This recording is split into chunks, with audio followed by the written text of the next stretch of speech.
Welcome to the tar education friends. Target all rounder के tar education में मैं प्रकाश कुमार आप सभी का स्वागत करता हूं।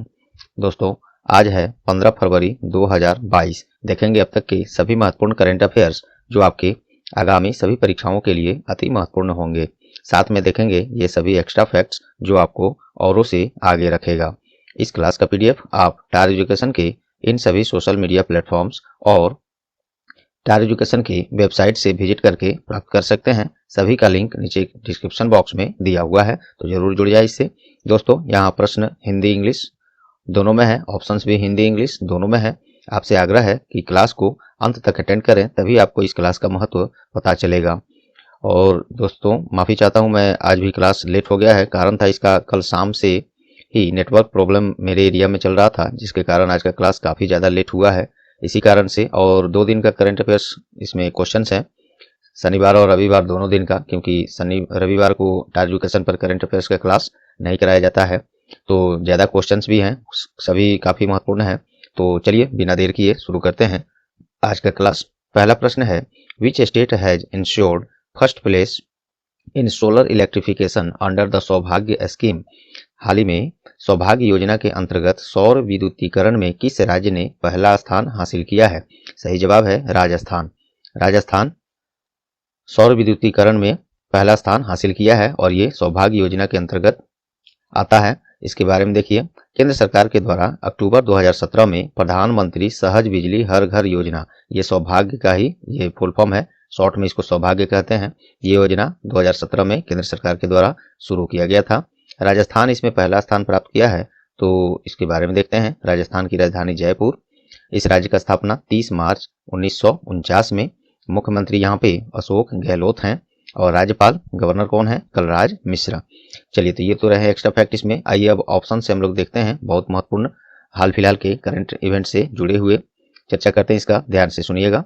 देखिए, राजस्थान तो हो गया ये सौभाग्य योजना में सौर विद्युतीकरण में रैंक पाने वाला पहला राज्य। अब देखते हैं तेलंगाना क्यों न्यूज में रहा है।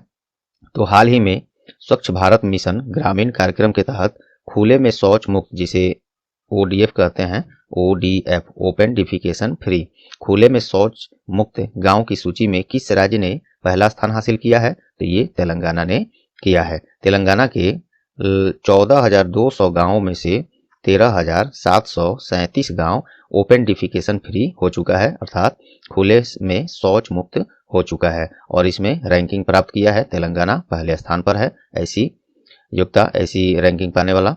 चलिए, तेलंगाना के बारे में देखते हैं। तेलंगाना की राजधानी कहाँ है? तो हैदराबाद है। हैदराबाद। तेलंगाना राज्य का स्थापना 2 जून 2014 में आंध्र प्रदेश से अलग करके किया गया था। तेलंगाना के मुख्यमंत्री कौन है? तो के चंद्रशेखर राव। के चंद्रशेखर राव। और राज्यपाल कौन है तेलंगाना के? तमिलिसाई सौंदरराजन। चलिए, नेक्स्ट देखते हैं, उड़ीसा क्यों न्यूज में रहा है। तो हाल ही में इंडिया स्किल्स 2021 रैंकिंग जारी किया गया था। तो इसमें किस राज्य ने पहला स्थान हासिल किया है? इंडिया स्किल्स 2021 में। तो ये उड़ीसा राज्य इसमें पहला स्थान हासिल किया है। उड़ीसा की राजधानी कहाँ है? तो भुवनेश्वर है। भुवनेश्वर। उड़ीसा राज्य का स्थापना 1 अप्रैल 1936 में। और उड़ीसा राज्य के मुख्यमंत्री वर्तमान में कौन है? नवीन पटनायक। राज्यपाल कौन है? गणेशी लाल। ये सब फैक्ट्स याद रखिएगा। चलिए, उत्तर प्रदेश देखते हैं। ओहो, हिमाचल प्रदेश होगा, इंग्लिश में यहाँ उत्तर प्रदेश लिखा चुका है। हिमाचल प्रदेश की बात हम लोग करने वाले हैं। हिमाचल प्रदेश क्यों न्यूज में रहा है?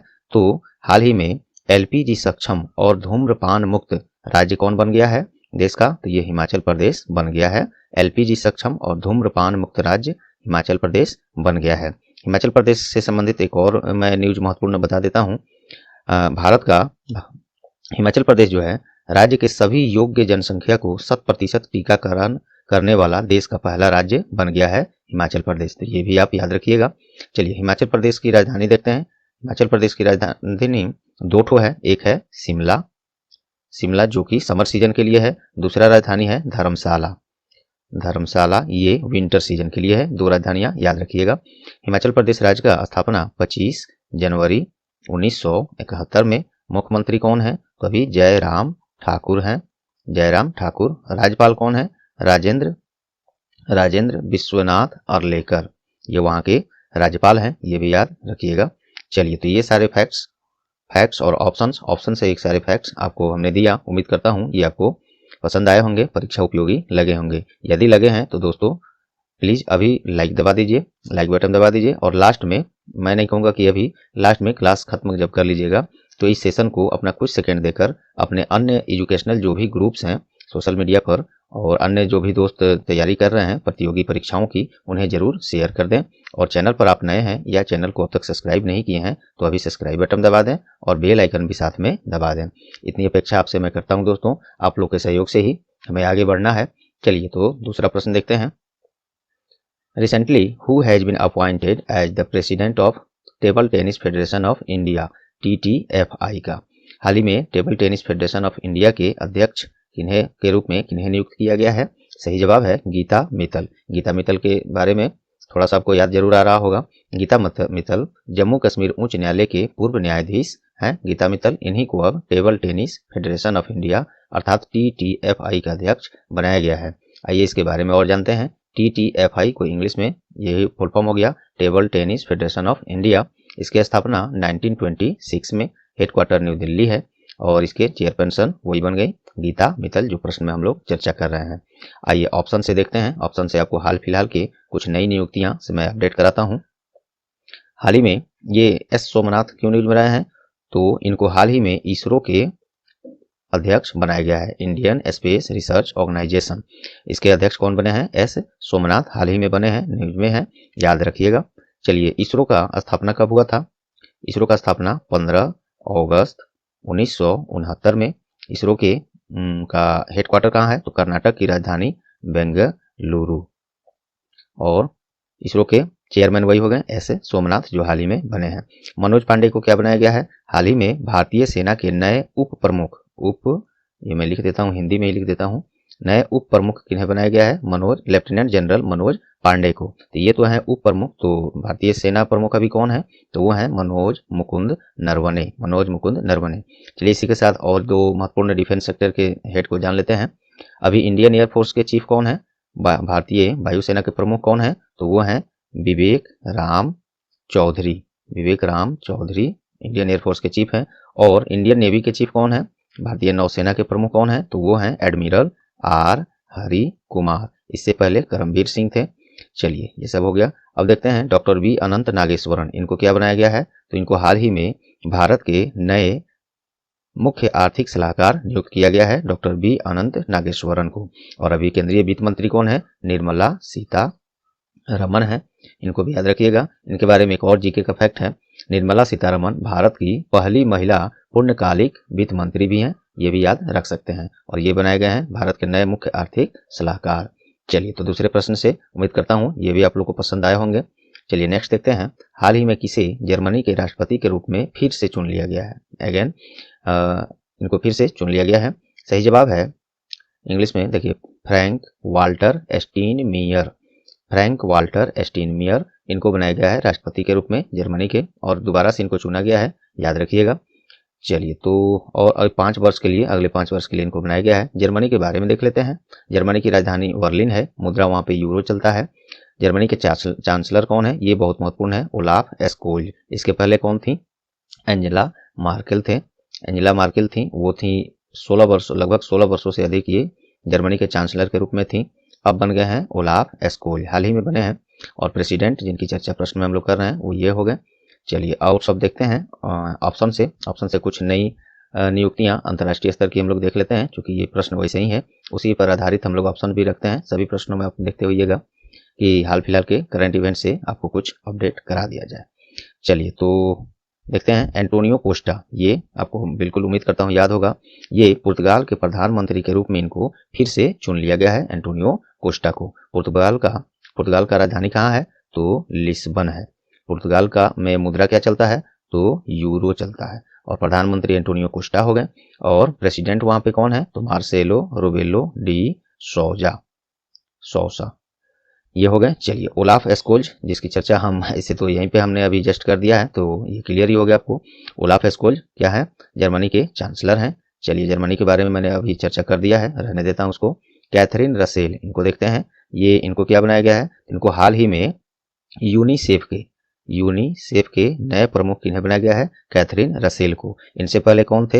हेनरीटा एच फोर थे यूनिसेफ के प्रमुख। अब कौन हो गए? Catherine Russell. यूनिसेफ के बारे में जान लेते हैं। यूनिसेफ का फुल फॉर्म पहले देख लेते हैं। यूनाइटेड नेशन चिल्ड्रेंस फंड इसका फुल फॉर्म होता है। इसका स्थापना 11 दिसंबर 1946 को, और इसका हेडक्वार्टर कहाँ है? तो ये है न्यूयॉर्क।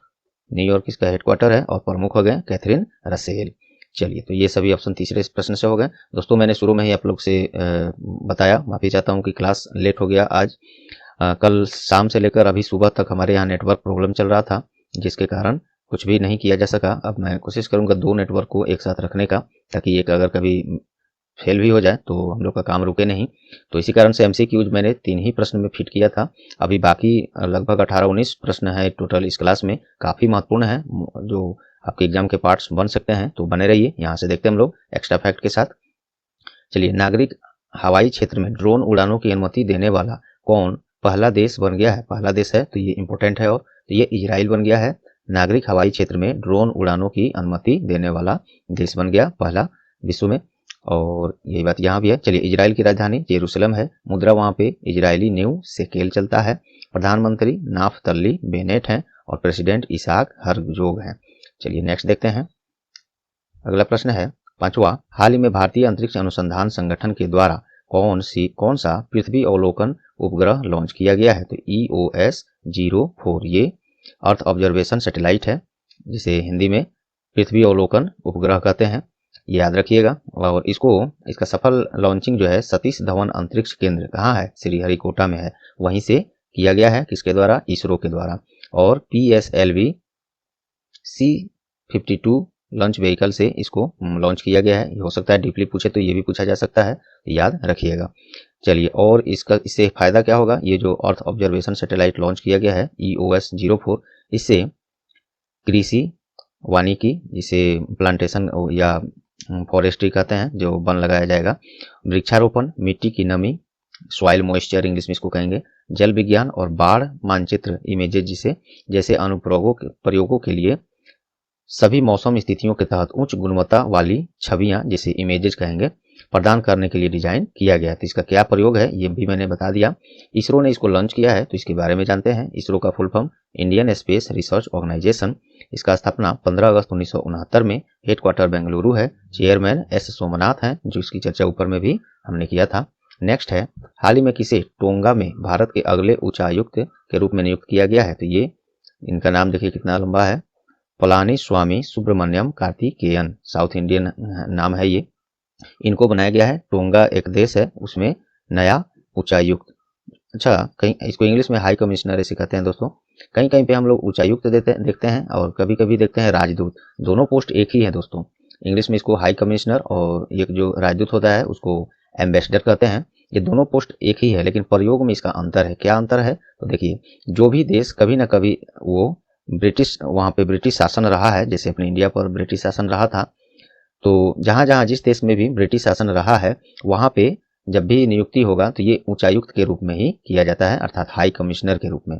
और जिस देश पर ब्रिटिश शासन कभी भी नहीं रहा है, तो वहां पे राजदूत के रूप में नियुक्ति किया जाता है, जिसे इंग्लिश में एम्बेसडर कहते हैं। चलिए, तो टोंगा में इनको नियुक्त किया गया है हाई कमिश्नर। टोंगा की राजधानी नाकू ओलाफा है, और मुद्रा वहां पे टोंगन पांगा चलता है। तो ये सब फैक्ट्स आपको, उम्मीद करता हूँ ये आपको क्लियर हुआ होगा। बहुत लोग इसको नहीं जानते होंगे अब तक।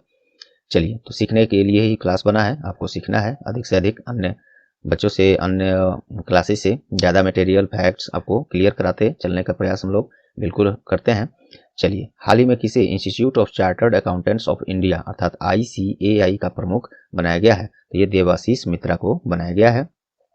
और इसके बारे में देखिए, ये क्या है ICAI? तो ये भारत सरकार के कॉर्पोरेट मामलों में के मंत्रालय के स्वामित्व में दुनिया का दूसरा सबसे बड़ा पेशेवर लेखा निकाय है, और भारत का भी सबसे बड़ा पेशेवर लेखा निकाय है।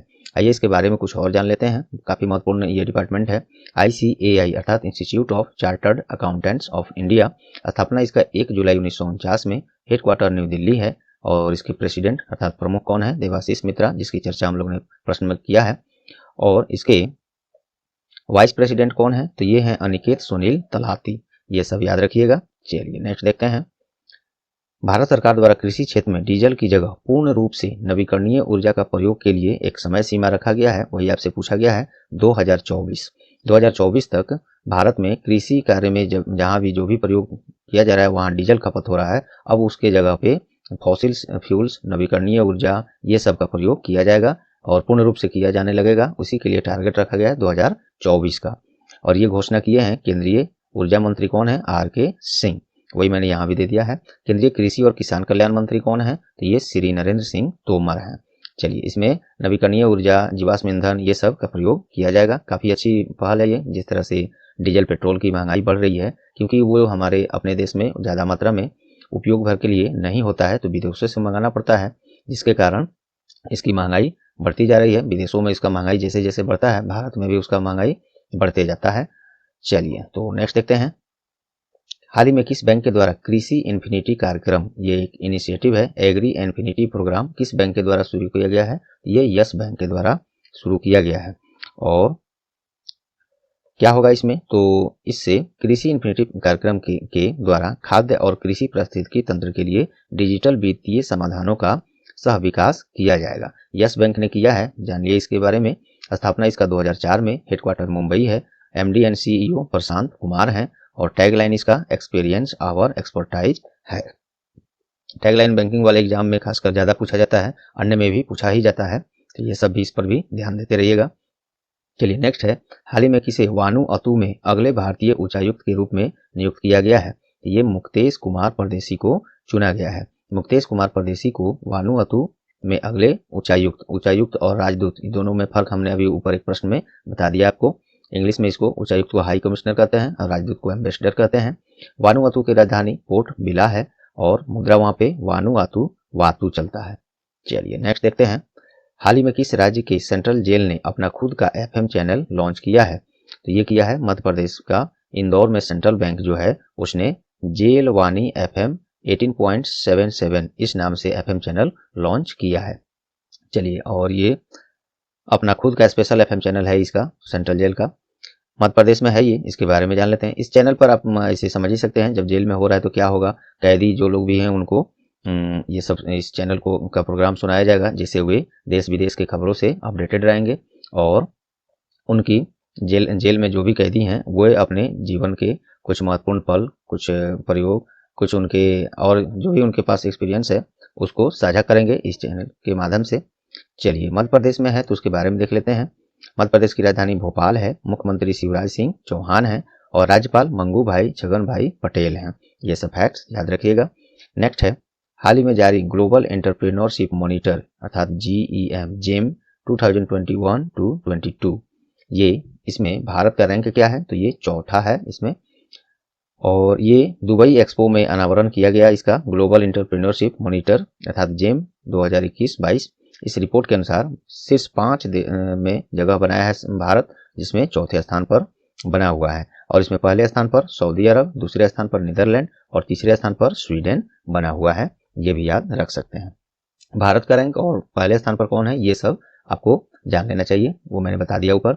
चलिए, किस दिन, हाल ही में किस दिन पहली बार है तो महत्वपूर्ण है, पहली बार तस्करी विरोधी दिवस मनाया गया है? 11 फरवरी को मनाया गया है। और किसके पहल पर? तो फिक्की का एक है, committee against smuggling and counterfeiting activities destroying the economy, short में ये CASCADE कहा जाता है इसको। इसी के द्वारा पहली बार तस्करी विरोधी दिवस मनाने का घोषणा किया गया है और प्रत्येक वर्ष अब 11 फरवरी को इस दिवस को मनाया जाएगा। इसका उद्देश्य क्या है? तो तस्करी के वैश्विक खतरे से लड़ने के लिए कार्रवाई करने की प्रतिबद्धता के लिए नीति निर्माताओं, अंतर्राष्ट्रीय संस्थानों, प्रवर्तन एजेंसियों और उद्योग सदस्यों, मीडिया, उपभोक्ताओं को एक साथ लाना है। फिक्की ने का ये है, उसी के द्वारा शुरू किया गया है, तो उसके बारे में देख लेते हैं। फिक्की अर्थात federation of Indian chambers of commerce and industry. एक फिक्की का लेडीज ऑर्गेनाइजेशन भी होता है, तो देखिए वही है ये FLO, F से का मतलब हो गया फिक्की और लेडीज ऑर्गेनाइजेशन, वही है यहाँ पे फुल फॉर्म मैंने दिया है। फिक्की का स्थापना 1927 में, हेडक्वार्टर इसका न्यू दिल्ली है। राष्ट्रपति इसके राष्ट्रपति नहीं कहेंगे, प्रेसिडेंट इसके कहेंगे या प्रमुख कहेंगे, संजीव मेहता है और डायरेक्टर जनरल अर्थात महानिदेशक अरुण चावला है। ये सब फैक्ट याद रखिएगा। नेक्स्ट है। हाल ही में किस दिन अंतर्राष्ट्रीय मिर्गी दिवस, जिसे इंग्लिश में इंटरनेशनल एपिलेप्सी डे कहते हैं, कब मनाया गया? 14 फरवरी को। और ये प्रत्येक वर्ष 14 फरवरी को नहीं मनाया जाता है, इस बार है 14 फरवरी को। एक्चुअली में ये फरवरी महीने के दूसरे सोमवार को वैश्विक स्तर पर अंतर्राष्ट्रीय मिर्गी दिवस अर्थात इंटरनेशनल इपिलेप्सी डे मनाया जाता है। इसका उद्देश्य क्या है आप समझ ही सकते हैं, इतना तो दिमाग लगा ही सकते हैं। मिर्गी के बारे में सही तथ्यों, बेहतर उपचार, बेहतर देखभाल, अनुसंधान में अधिक निवेश की तत्काल आवश्यकता के बारे में जागरूकता बढ़ाने के लिए के साथ साथ लोगों को भी अवेयर करने के लिए यह दिवस मनाया जाता है। नेक्स्ट है, किस देश में खाद्य पदार्थ वितरण करने के लिए भारत सरकार ने संयुक्त राष्ट्र के विश्व खाद्य कार्यक्रम अर्थात वर्ल्ड फूड प्रोग्राम के साथ समझौता किया है? तो ये अफगानिस्तान के लिए। अफगानिस्तान में क्या स्थिति चल रहा है आप लोग सबको वाकिफ हैं, तो वहाँ पे इसकी भी अब यहाँ तक कि आय और मजदूरी, बेरोजगारी ये सब तो प्रभावित हुआ ही है, खाने के लिए भी अब वहाँ पे दिक्कत हो रहा है लोगों को। तो जो अपना भारत सरकार जो है 50,000 टन गेहूं खाद्य पदार्थ वहाँ पे वितरित करेगा और इसमें सहयोग के लिए भारत सरकार जो है विश्व खाद्य कार्यक्रम अर्थात वर्ल्ड फूड प्रोग्राम के साथ समझौता किया है। चलिए इन दोनों के बारे में जानते हैं। UNWFP अर्थात united nation world food programme, इसका स्थापना 1961 में, हेडक्वार्टर इटली के रोम में है, एग्जीक्यूटिव डायरेक्टर डेविड बेस्ली हैं। अफगानिस्तान के बारे में भी जान लेते हैं। राजधानी इसका काबुल है, मुद्रा वहाँ पे अफगानी चलता है। नेक्स्ट है, हाल ही में भारत सरकार ने मानवीय सहायता के रूप में किस देश को चिकित्सीय आपूर्ति भेजा है? तो ये किरीबाती एक देश है, यहाँ पे अभी कोविड-19 का प्रकोप थोड़ा सा ज़्यादा ही बढ़ गया है और ये देश जो है सहयोग का डिमांड किया था अपने देश से, भारत सरकार से, उसी लिए ये किरीबाती देश को भारत सरकार की तरफ से PPE और दवाओं युक्त चिकित्सीय आपूर्ति का खेप भेजा गया है। किरीबाती इस देश की राजधानी तारावा है और मुद्रा ऑस्ट्रेलियन या किरीबाती डॉलर चलता है। नेक्स्ट देखिए, हाल ही में महाराष्ट्र सरकार ने कैंसर जैसी घातक बीमारी को रोकने के लिए कौन सी पहल का शुरुआत किया है? तो ये है hope express. Hope express Maharashtra सरकार ने शुरू किया है कैंसर के इलाज के लिए। महाराष्ट्र के बारे में शायद ऊपर हम लोग शायद नहीं देखे हैं। महाराष्ट्र की राजधानी मुंबई है। इस राज्य का स्थापना 1 मई 1960 को, मुख्यमंत्री उद्धव ठाकरे हैं और राज्यपाल कौन है? गवर्नर भगत सिंह कोश्यारी, ये याद रखिएगा। नेक्स्ट है, हाल ही में किस दिन विश्व रेडियो दिवस मनाया गया है? ये क्वेश्चन मैं शायद पिछले क्लास में भी करा चुका हूँ, क्योंकि देखिए दोस्तों, शनिवार और रविवार का ये करंट न्यूज आज सोमवार को आता है, क्योंकि रविवार को daily current affairs class tyre education पर सुबह में नहीं कराया जाता है, तो मंडे को आता है, आज जैसे आया। तो इसमें शनिवार, संडे और सैटरडे दोनों दिन का करंट न्यूज दिन भर का रहता है, इसलिए आपको ये लग रहा होगा थोड़ा सा पहले का है। तो चलिए, तो विश्व रेडियो दिवस ये 13 फरवरी को मनाया गया है। रेडियो के महत्व पर जोर देने के लिए प्रत्येक वर्ष मनाया जाता है ये। और बाकी ये सब रेडियो का महत्व क्या है, आजकल तो हालांकि डिजिटल दुनिया हो गया है, तो रेडियो अब ट्रांजिस्टर खरीदने की जरूरत नहीं है, अब तो अपने मोबाइल या लैपटॉप या जहाँ भी जो भी यूज कर रहे हैं वहाँ भी ये उपलब्ध है। और क्या इसमें बताया जा सकता है? हाँ, 2012 में संयुक्त राष्ट्र महासभा द्वारा इस दिवस को मान्यता दिया गया था। हाँ, सबसे महत्वपूर्ण ये है, विश्व रेडियो दिवस का विषय अर्थात थीम क्या रहा है? रेडियो एंड ट्रस्ट, ये बिल्कुल इस पर ध्यान दीजिएगा। चलिए नेक्स्ट देखते हैं, नेक्स्ट और हमें लगता है लास्ट ही होगा ये।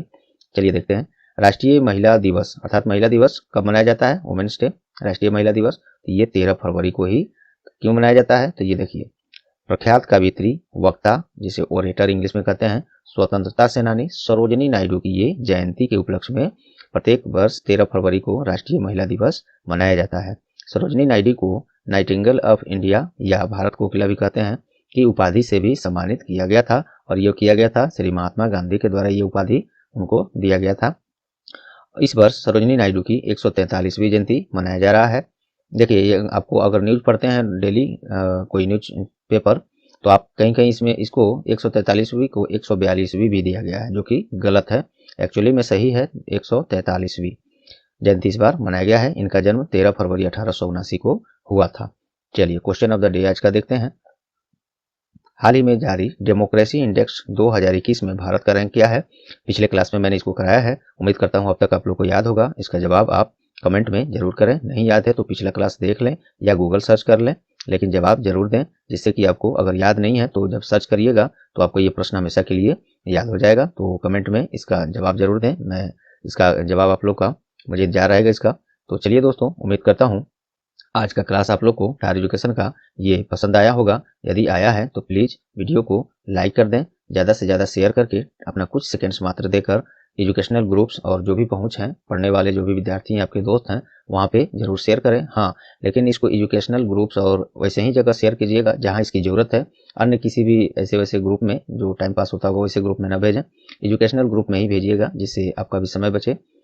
और चैनल पर आप नए हैं या चैनल को अब तक सब्सक्राइब नहीं किए हैं तो अभी सब्सक्राइब बटन दबा दें और बेल आइकन भी साथ में दबा दें, जिससे आगे आने वाले सभी क्लास के नोटिफिकेशन आपको सबसे पहले मिले। तो चलिए मिलते हैं अगले क्लास में, तब तक के लिए goodbye, all the best.